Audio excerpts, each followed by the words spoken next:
Welcome to Studying Law Around the World. I'm Claudio Klaus. In each episode, I talk with lawyers, law students, and professors from different parts of the world to talk about legal education, careers, and what the profession looks like in real life. We talk about the hard parts, the surprises, and the decisions that shaped their paths. Whether you're planning to study abroad, thinking about working in another legal system, or just curious about how law works around the world, this podcast is for you. Today, I have the opportunity to interview José Bottazzo. He's Director of Client Services at Forge Recruitment. I really appreciate you making the time to come on the podcast today, José. Excited to hear about your career and your role now helping lawyers, senior in-house counsel to get placements into the workforce and, really just helping with the legal profession overall. Thank you so much for making the time to come in here today. Thank you, Claudio. It's a pleasure. I really appreciate the invitation. Very happy to be here. Absolutely. And to start off the podcast today, I'd love to ask you to tell us a little bit more about yourself. I know you have a really interesting career, journeying from practicing law abroad and then building your own practice, becoming a partner there, and eventually transitioning your career into legal recruiting. Yes. So I'm a lawyer from Brazil. I was called to the bar in 2013. Very early on, I started my career in employment law. One thing led to another, referrals, clients coming back, and out of a sudden, I had a very busy high volume employment law litigation practice, a little bit of commercial litigation and advisory work. And very, early in my career, I got the opportunity to get some sort of exposure to complex employment matters in Brazil, such as catastrophic workplace accidents, employment misclassification disputes for the big telecoms, and constructive dismissal claims and wrongful terminations. It was a whole bunch of those. Very, very interesting, very intense, and I started noticing some trends and interesting trends in my practice. And I think the biggest challenge of my corporate clients, at least, or at least the larger ones, were not necessarily with the law. So they understand, they know the law, but the issue end up in the courtroom. It was something, I think, bigger. And I started to investigate, and I realized that it was perhaps a lack of good HR practices, or perhaps a HR function that would have power or authority to perhaps make those policies in place to be valid somehow. Like, why would you treat a particular contract or employee in a way that that end up in court? Because the whole system, I think, was actually organized in order for them to have lawyers to go to court, and then they rinse and repeat, and this is basically was the business module that they were running. And I was just curious. As lawyers, we are curious beings and we want to learn and get more information. So I started investigating a little bit more about organization effectiveness and HR as a whole, and I was reading a lot of stuff, and I came about a very interesting book from author. His name is Claudio Fernandez Araoz. His book is about great people decisions. It's a very nice, interesting title. It is about HR, but it's more specialized. It's about recruitment and how would you change the reality of organization by recruiting the right human capital. And there were several examples in this book on how to bring those brains or talents at executive level that actually open up my eyes for something bigger. I realized that, okay, so I'm doing here litigation in Brazil. I'm an employment lawyer, but there's something out there that perhaps is a little bit bigger, and I can continue to perhaps promote change and make good things as a lawyer for lawyers in the legal system, perhaps not as a litigator, but perhaps as an aggregator or someone who bring people together to solve problems, right? And it's all about leadership. So if you have a good leader who think about HR policies and the economic different group of people or parties or collective, representative groups, such as employers and employees, perhaps we can transform the society from within. And it really kept me thinking, okay, so how should I go about? Should I pursue this? And obviously, because of my practice, it was like roughly 8 years. I became a partner at some point. I joined my firm with a boutique, specialized, high regarded firm in Goiás, which is was my state that I was practicing. According to Chambers Brazil, they're ranked #1 litigators in my state. And I got to that point that, okay, so I get everything. Like every lawyer, they want to get to this point. So you have your book of business, you become a partner, and this is it. Then I realized that a big portion or of being a lawyer, it's obviously you have to have the technical skills and know what you're doing, obviously. But this is perhaps, let's say, 30% of the whole work, especially in private practice. But the other side of it is you are a business person. You're running a business and it needs to be sustainable. And by running a business, obviously it's a skill that you can transfer everywhere because it's people skill. It's soft skills. So you're doing BD, you have confidence, you're being assertive, you're helping people move forward and further. If it is advising clients with legal matters, if you have that stakeholder mentality, you can replicate that everywhere you go.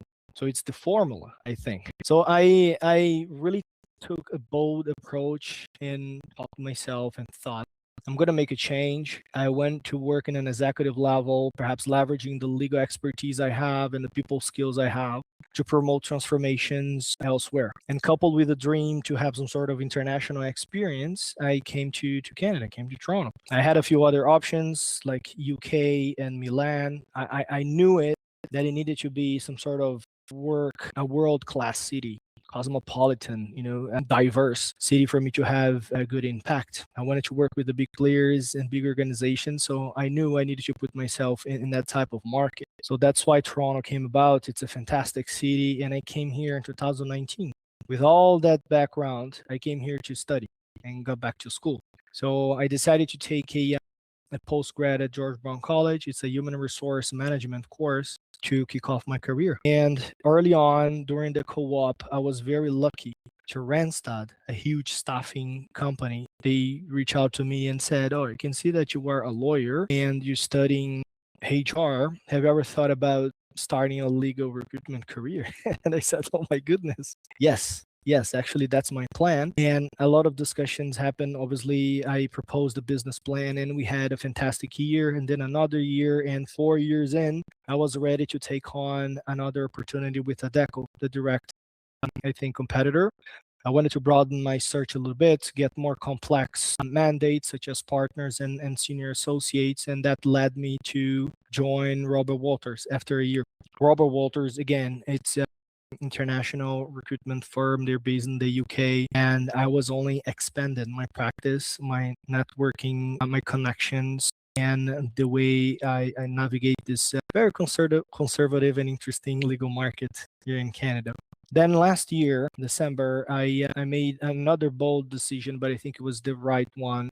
I wanted to connect or perhaps join a Canadian-owned company. I decided that my base is here in Toronto. I want to work in this market. I know the Canadian market has lots of potential, and I wanted to really specialize in this market. And then I joined Forge Recruitment as a director of client services, and I'm leading senior searches across Canada, partnership and M&A between firms as well, and also in-house legal executive opportunities. And that's my trajectory so far. So it's all about reinventing yourself, but also keeping some sort of idea of who you are and the skills you have and how you can actually deploy them everywhere you go. I'm still a lawyer and also a businessman or person, and I'm just moving forward. That's amazing. Yeah. Well, I really appreciate you making the time to come on the podcast and to share some of your thoughts with us. There's a lot of questions about, legal recruitment, and I find it especially interesting when someone has the opportunity to see the business from inside, right? It's one thing to just go to college and to learn about HR practices without leaving the industry, but you definitely lived and breathed how those decisions impact your life and those of those around you as well, not only as an associate but as a partner and as a businessman, as you said. I'm curious, when you're helping out candidates nowadays, and also, of course, their future employers, how that experience from private practice, really from the inside, has helped you to advise those candidates? Well, not only it gives me some sort of perspective in understanding of what's happening with a particular talent, and when I'm having a conversation with a particular company or firm for a position, I kind of try to understand, okay, so why this situation came about? Like, why is this happening? Why are you moving, Mr. Talent, and why, Mr. Client, you looking for someone specifically? So I think that's the first angle, because I understand the constraints, the challenges, and the pains that the client or the talents are actually experiencing. And it's good for me not only have some sort of empathy, but understand the core and better perhaps represent them, either clients or talent, in telling their story. Because it's not only the candidate that has to tell the story, but also the company. Like, why would you like to work with me, and what's happening with my current organization, and what can I actually offer you long term, right? Because we don't want to do this every year. It's very expensive. So how about we think about the future? It puts me in an interesting position, because I often can coach and provide some sort of advice to candidates by simply realizing or having a discussion about their function. If you join a firm in private practice, as I mentioned, you are a business person, it's a business unit of yourself. So you have to have some sort of sustainability in what you're doing. You have to be accountable, and you have to understand that what makes the difference from you and perhaps a senior lawyer is that the same legal document or work you're producing, they might do shorter with less hours. I'm not saying necessarily that's what the managing partner or the partner is going to actually build the client. This is a different story. But for them as an organization, okay, so this senior lawyer, they can produce a massive amount of good documents or legal documents at a pace that's obviously, I know, they're basically paying from himself or herself. So it's just very sustainable, and we want to have that particular associate with us, right? So I can put all of that in perspective. And another thing is, I think I mentioned that you have to have that stakeholder mentality. Like, if you're a lawyer, either in-house or private practice, and you're representing a client, I know in private practice, it's about specialization and depth. I know what I can do is very narrow to my client, therefore very expensive. But what actually my client is trying to accomplish? What's my client business? How I can actually make an action here, even though it's very narrow, that eventually is going to enable my client to move further and forward with their business. If you're in an in-house position, I think it's more obvious that you have that kind of mentality. But even as a lawyer, as external counsel, that's going to certainly provide the conditions for you to create a stronger relationship with this particular client. They're always going to come back. So this is, the type of conversations and interactions I have. And a few years ago, I had a junior lawyer. Curiously enough, they were an internationally trained lawyer with lots of experience in another jurisdiction, and they were trying to get some sort of a hold of the Canadian market. Got called to the bar, was, I believe, with 2 or 3 years in, and it was kind of struggling in the sense that I need mentorship. I need someone to help me to, guide my business and, get the exposure that I need. And with that conversation and sharing a little bit of the experience I had as a partner, I said, how about you change the narrative? And they were working on corporate commercial field. Bring some clients in corporate commercial, get some contracts or any legal work that you can actually do that, and you're going to have your tiny book of business, but it's yours, it's your relationship, it's your business, you're building directly them, and you have the exposure you need. And then using that small book of business and platform that you are, and instead of you actually asking for mentorship and opportunity in other firms, you ask for a different platform. You flip a little bit the conversation, like, hey, Mr. Partner or managing partner, I do have a book of business, I have experience in this and that, so that's the amount, and I want a different platform so I can scale my business up. A year and 2 months or something after this conversation, obviously it was a lot of work, and they end up finding another opportunity in another firm with a better platform. And as far as I know, they're very happy, and they're, moving their business forward. And it was very, very nice to see. And obviously, it was an indirect way that I ended up helping this candidate. But again, it's something that we did it together. Obviously, it was a collaboration and kind of a coach, I think, opportunity. But it's something that I could add that ended up helping them. That's fantastic. And something that I always try to make sure to bring up is that not a lot of my listeners right now in the podcast are young professionals or early career lawyers who are building their careers. So it really means a lot that you are making your time to come here, because I believe it's a public that really is always craving for this kind of information. And you've been on both sides of the table, first as a lawyer building a career, now as someone who helps those lawyers make those important career decisions. Are there a few lessons that maybe you wish, lawyers understood earlier in their careers, now that you've seen quite a bit of both sides of the table? Of course. First of all, you have to have a strategy, like early on. Like if you're going to invest significant time and money, required to go to law school, get certified and practice. So you need to know where you want to go, or at least have an idea.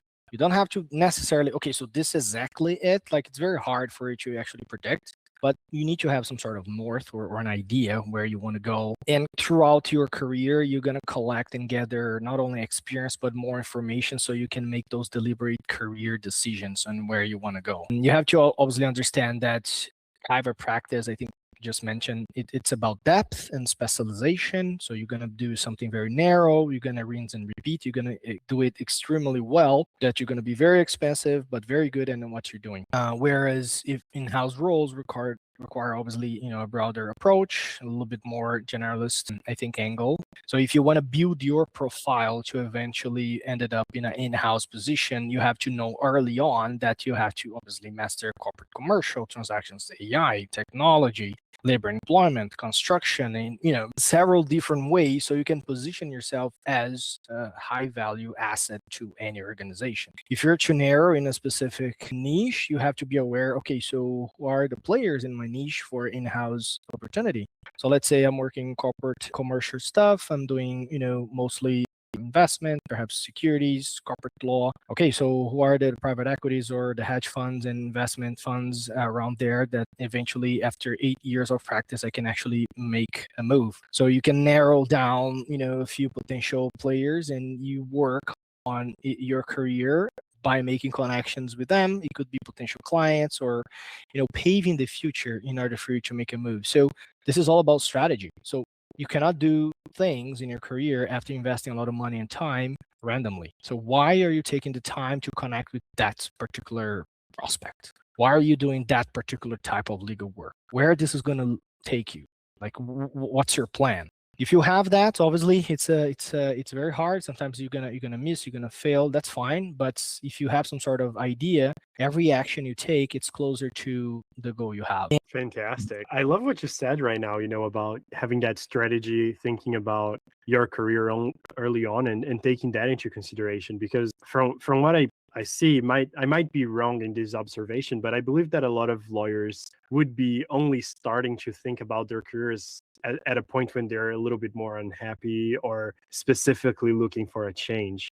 So, are there a few things that lawyers should be doing proactively to build those long-term career opportunities?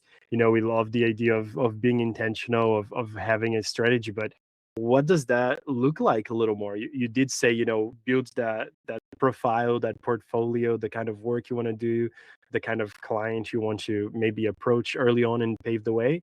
Are there a few other things that you'd recommend? Absolutely. And I love that question. And like many lawyers only start thinking about their careers when they are unhappy. And I think that's a true statement. And it's kind of paradoxical because lawyers, they are, by nature, risk adverse. So perhaps some lawyers, they get to a point that they're unhappy in their position because they're trying to avoid risk. I'm not going to talk with that recruiter.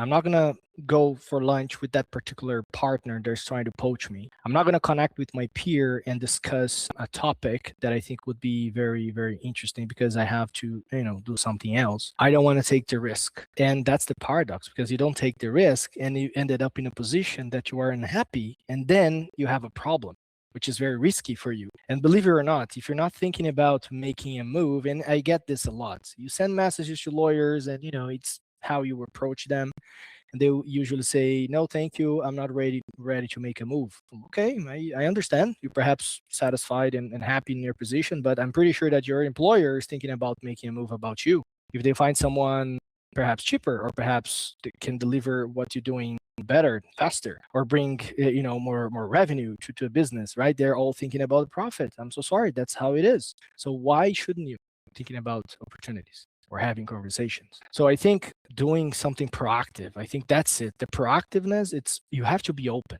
Again, you are a lawyer, but ultimately you're a business person. You have to be open. If it is a recruiter sending you a random message, okay, let's have a chat. You never know. Recruitment firm, if you think about it, it could be a potential client. It can work both ways. You never know. If it is a colleague, a peer that wants to connect, like, hey, I want to have some sort of, I don't know, understanding on what you're doing. Like I'm from real estate, transactional work, and you doing some very cool stuff in the litigation portion of it or construction litigation. I want to know more. Connect, dedicate that time. It's pretty sure that, even though you're very busy, you might as well have time for a conversation with a peer. A partner is trying to poach you. No, I'm not interested. I'm working with XYZ partner. I'm happy at my firm, but connect with them anyways. Perhaps you're sharing the same clientele. Perhaps they have business that they can pass on. Perhaps you need an extra chair, someone, in the other firm that can help your case in arbitration, trial. And you already have a connection. And it's not through your partner or other colleagues. It's your connection that you make and the relationship that you can take on. And about risk and the perceived risk about your persona or your professional self. So some lawyers, I think they'll think, okay, so if I'm so connected and I'm doing round tables, I'm talking with everybody, perhaps my boss is going to think I'm a flight risk.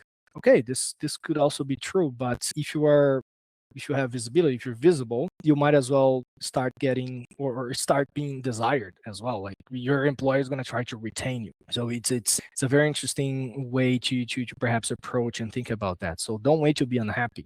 Make good connections and build up your own network, and you're never going to feel stuck. If you're stuck, yes. So then you're in a tricky spot, and that's a risk that you want to avoid. Absolutely. I'm curious now, you mentioned quite a few very, very interesting points, but as, someone who position, it is my understanding that you probably talk with a few candidates. A few of them might say that they're interested, but it doesn't mean necessarily that you'd recommend every single one to a specific company, for example. So when you're evaluating those profiles or those resumes, are there a few factors that tend to separate, candidates who stand out and who are, in a way easy to recommend versus those who might be struggling to advance their careers and who maybe don't make it easy for you to be their advocate? Well, this is all about the compelling narrative or the stories. It's they're telling about themselves, and it doesn't matter if your career take a twist. If you worked in a firm for 6 months and something happened, candidates they have that feeling. Oh my God, my resume is not fine. I jumped a lot. If you have a good story and a reason and someone to advocate on your behalf and tell that story, that's what you need. And nowadays, especially for the younger lawyers trying to enter in the market, you have an online application, you submit your resume, you perhaps try to connect with someone that might be the hiring manager, and silence, right? So you don't have feedback. Sometimes it's very hard for you to pierce through this technology wall, and because everything is so black and white and it's about the resume, the technical skills, and at the end of the day everyone looks the same. So to differentiate yourself, obviously, if you start early by having a plan and a strategy, you're probably going to be doing something outstanding that candidates do. And I think they kind of ended up being a little bit different on paper without the story, which is being involved in perhaps pro bono work very early on, doing those legal writing contests, which is pretty cool. Student associations, during the university, perhaps you were involved in any interesting dynamic there. So this is standouts, right? But compelling narrative, like telling your story, I think that's everything. If you were able to connect with hiring manager, perhaps go to coffee or let them know, like, hey, this is why I'm here, and that's what I'm doing. That's how I'm gonna add value to your business. You're probably gonna stand out. And having perhaps someone to advocate on their behalf, someone who already crossed that bridge and have some sort of connection and have the attention of their hiring manager, such as recruiters, for instance, or even your colleagues, your peers, senior lawyers, around your network, that helps a lot. So I think that's what I can say. When I'm obviously having conversations with lawyers, I don't put any lawyer to any positions. I think good recruiters, they don't just flip resumes. That's not what recruiters or what we're trying to add. Like our value is time first. So I already took the time to go for dinner, coffee, eye to eye, face to face conversation with this particular lawyer. All the checks you need to do. Okay, so went to school, it's true, have the transcripts and everything. It's a real person, it's not AI. All of that you need to do. So, okay, so I'm representing a human being with a very interesting background. And then you have to assess whether or not that person would fit in a particular company based on their motivations, values, cultures, and all of that. You need to sort it out. And I think that's the fun part of my profession. Obviously, you have limited information. Sometimes it's very hard for you to get those bits and pieces of information. And with time, you kind of hone your skills to make assertive decisions around that bits and pieces of information. And whenever a partner receives a anonymized summary of a particular profile I'm representing, they know like, okay, so this recruiter, he understands my business, he understands the pains right now. Somehow he knows I have exploding practice. Someone laughed. How does this guy know? And he's providing me with a solution. It's exactly what I need. He's going to work with XYZ clients already. That's the billing rate. That's the salary. I need to have a conversation with this recruiter and with the candidate. It's the way to start the conversation and to pass the narrative and the good story about the candidate forward. Right? Yeah. Fantastic. No, I really appreciate you also clarifying that role, because I think that there's a few questions out there on how does that actually work. I love what you just mentioned about, the details of how to go about it, of building really that relationship with a recruiter. You mentioned about the time you'd spent with, either the candidate or the firm that is hiring. Another thing that you had highlighted earlier was a lot about, being a business person, but also talking about the people skills or the soft skills. So beyond those technical legal skills that might be important, or that, term sheet of how many deals that person has done and how much those deals are evaluated at.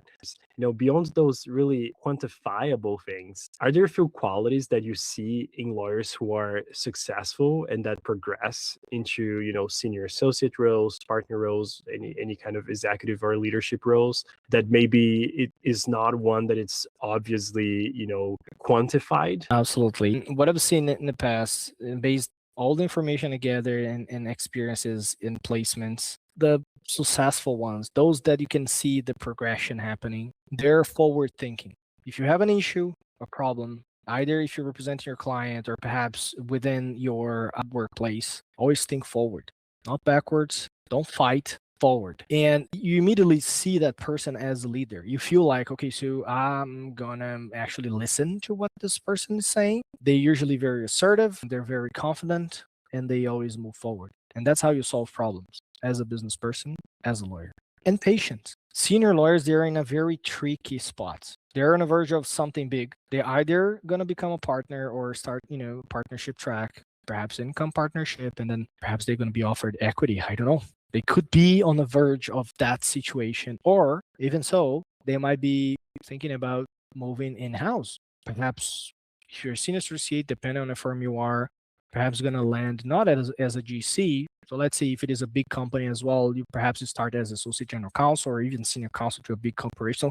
You're going to make a large move. And you have to understand that you did everything right. You're billing your hours. You have perhaps a book of business. You have a reputation. You've been working, in the space for perhaps 7-8 years. You need partnership because the colleague in another firm that went to school with you, it's already a partner. And oh my God, is this going to happen with me? Patience, because there's a lot of variables that you cannot control. Equity space, it's not for everyone.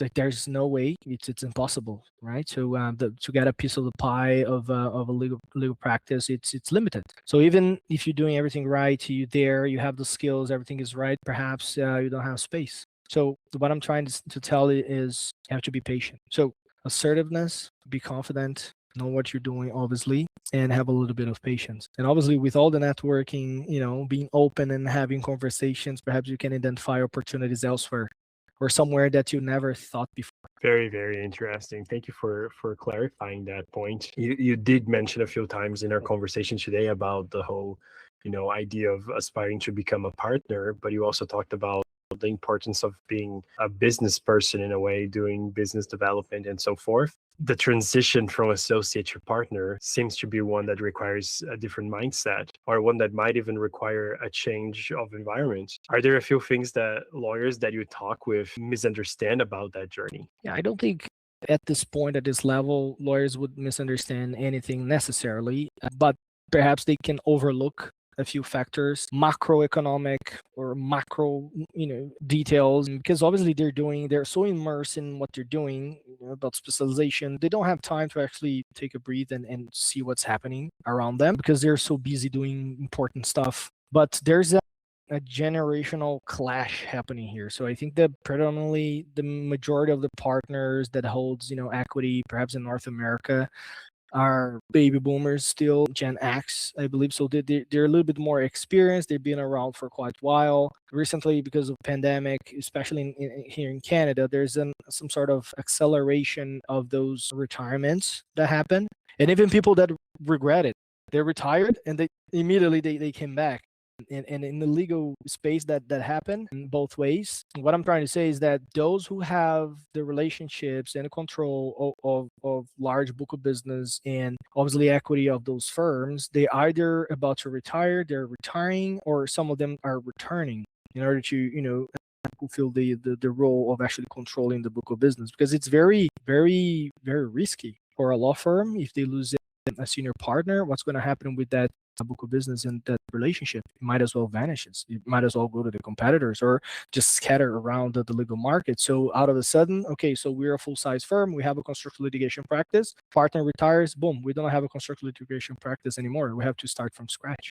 So what I'm trying to say is that the generation clash obviously kind of showcase how important it is, the book of business, the relationship with clients, and the power over that, and how to generate the business, and how patience is important. Very, very interesting. As you brought that reflection forward, you do advise, organizations, law firms on their talent strategy and really their succession planning in many ways. What are firms really looking for when they evaluate a senior lawyer, when they evaluate potential partners that are coming into the business? You just talked about a specific detail that we should maybe take into consideration when you're thinking about institutional clients that are not very highly mobile, right? It would be very hard to bring it along. What are some of your thoughts on that sense? So again, they're a business, they're running a business, and they need to be efficient, obviously. So they need someone to fill the gap. As I said, there's senior lawyers retiring, and the middle management or the mid senior lawyers, they already feel burnout. It's a lot of work. Even partners, they don't have perhaps the flexibility that they wish they have. Everyone is thinking about how we're going to have some sort of a better and productive platform. Are we going to invest in AI? Are we going to bring legal tech? And a few firms, they're already doing that in order for them to have some sort of better workflows and to enable their business to go a little bit smarter. They need to be ready to take on the responsibility of managing not necessarily their relationship, because they think partners, they wouldn't just allow that to happen. I don't think it makes sense. Lots of years of collaboration with that particular account, but someone that can understand the client, the business, the industry, the relationship between that particular general counsel or executive with the partner, and how you should service that account in a way that not only they're going to pay whatever you're going to bill them and solve their problem, but also generate more business. So you have to bring credibility instantly. And there's no better way to bring credibility with obviously the people skills that require you to do so, but also the technical expertise. So that's why sometimes it's very, very hard to find a particular talent, because at this level, they need someone who can hit the ground running. There's minimal time for learning or perhaps change. So if you're coming from different industry or practice, it's not going to cut it or it's not going to work. So they're looking for the solution instantly and someone who actually can bring on extensive knowledge to take on the responsibilities that they want. I wanted to ask you about in-house roles. So you did mention earlier about being in-house has a lot to do with preparing yourself to be a bit more of a generalist, knowing a little bit of corporate, a little bit of employment, really being able to understand a business as a whole. Is there something else that you'd like to share with us about what lawyers maybe should think about or understand about what that transition requires, and even if there are specific skills that are required to succeed in that? That's a very good question, and I think it's a question all senior lawyers perhaps are asking. Should I go in-house? What does it look like to be in-house? So first, you have to accept the fact that depending on the firm, depending on your current arrangement, you're not going to make the same money. But the trade-off, it's a little bit more structure. You're going to have your perhaps 9 to 5, a little bit more than that, but you're going to have the flexibility you need perhaps to carry on other interests in your life. And it can also be very fulfilling if you really like the industry and you understand the values and you have like the same passion perhaps as the particular company or brand or whatever you're doing. If you believe in it, I think it makes a little bit more sense. And depending on the level of specialization that this particular profile has, and once you make a move in house, you're going to feel the change of that. You're not going to be doing that narrow, highly specialized practice any longer. It's going to be a little bit more broad, very open. You might as well be working on a privacy issue, risk, perhaps compliance, and then the other day you have some employment and labor stuff to deal with. And then the other day, depending on the type of business you're doing, it's construction litigation, or you're running some title searches because a stakeholder wants you to do a transaction and you just need to advise them like, hey, don't buy this property because of this, there's liens here and we have to clear this out before you. So it could be various things and you have to be prepared for that. So if you're ready to take on a very exciting, because every day can be something different. Amazing. And a final thing that I really wanted to ask you a little bit about is specifically, you had this opportunity to live through an international career transition. And I think that has become somewhat of a common ground in the legal profession in Canada as well. There's lots of internationally trained lawyers who are building their careers in Canada. And I feel like there's a few things that might come to mind here. One of them is that a few internationally trained lawyers might struggle with communicating the value of their previous experience. So I'm curious, with your experience with seeing people doing this before, are there a few ways that one can better position their background and skills in this market? Yes. And the advice I do is you don't have to over explain your experience. You don't have, let's say you coming from civil law system, you don't have to explain the differences and how can you leverage whatever no, trust yourself, trust your people skills and apply those instantly, because the people skills, it's easier to be perceived. And then the technical part of it comes along. So you don't have to prove anything. I know it's hard because you're trying to get a position, so you have to explain yourself in a certain way. But my point is, you are a lawyer. It's another jurisdiction, but you are holding the rule of law, or you did. You have an important role in the judicial system already. So you are a lawyer. You don't have to explain to others that you are a lawyer. You are.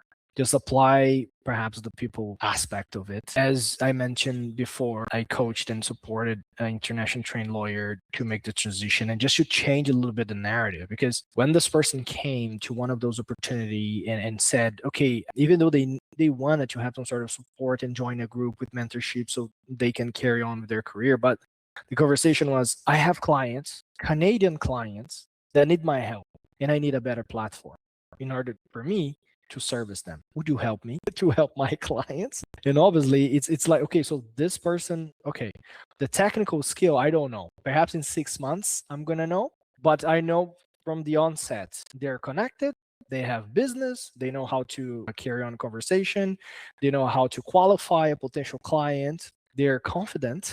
Look at that. And I want this person in my team. Why not? So I think that's one thing I can say. Why don't you apply the strategies and the skills you already applied before? Because if you're here in another market, reinventing or starting over and getting a new certification, chances are you are successful already. So you just don't have to reinvent the wheel. Amazing. Thank you so much for making the time for that. To wrap up today's episode, I wanted to ask you if there are any kinds of trends or changes that you think lawyers should be paying attention to as they prepare for their future careers. Are there a few things that you'd like to send us off with today? Yes, and I really love that final question. I think that the biggest trend, it's technology, it's legal tech, and they're here. We're already experiencing. It's not something of the future. So obviously, the Canadian market is a little bit more protected than the United States, for instance, in that sense. So, but here, legal departments and even firms, they using softwares like Harvey or co-counsel or whatever in order for them to have some sort of better productivity, better workflows, and producing perhaps legal documents a little bit more faster, or even using contract management tools like DocSign and etc. in order for them to produce and get signatures faster. So this is a trend for you to keep an eye on. And private equity companies actually knocking on the doors in law firms in order to them to have some sort of equity of their business. Again, in Canada, this is not a reality, but in the United States, we heard a few news here and there that a few firms are working around the fact that even if you're not a lawyer and you cannot own the legal business and have exploit the profits of it, but what about administration of a law firm? What about the marketing piece of a law firm? What about the logistics or any other aspects of the law firm that makes a law firm functions that is not necessarily related to legal? And then you have private equities actually getting a portion of it or running firms from that angle and obviously leaving the legal part of it outside of that. So all of that to say that private equity is also entering the market to compete for space, for equity and space. So, and some legal tax obviously leveraging all of that in order to get a piece of the market. So what I would say is with all this technology, AI, and the implementations of those better workflows and automations and everything, never before I think the human component, human connection, it's been so important like this. So the emotional component of someone making a decision about who you should be working with, even though you have all the metrics, you have the objectives. Okay, so this is it. I have a bid. I have 3 law firms. At the end of the day, there's an emotional component there that you're going to factor in. I trust that lawyer. I trust that brand. I trust that legal advice, for instance. So this is going to carry a lot of weight. So in a world of AI tech, be as human as possible. Connect with people. If you can do some, community involvement. Have you ever been to your local farmers market? Have you tried to work with them, help those business owners to start up cool business? Are you doing something, different like this? Like you're connecting with your community? Are you giving back to them? Are you actually looking around and see what's the impact of my profession to my fellow citizens? Like, is this happening? Can I feel it? Pretty sure anyone, aficionated or that really likes legal work and this professional, I think they would like to actually think about it, right? Okay, how can I be more human and make it a difference at the same time? So I think that's my takeaway. Keep an eye on tech, AI, private equity, but yourself and connect with your clients. I love that. Thank you so much for making the time to come on the show and share this incredible both information as well as piece of advice, Jose. It's much, much appreciated. Thank you. Thank you, Claudio. Awesome. And thank you all so much for taking the time to tune into today's episode, and we'll see you on the next one.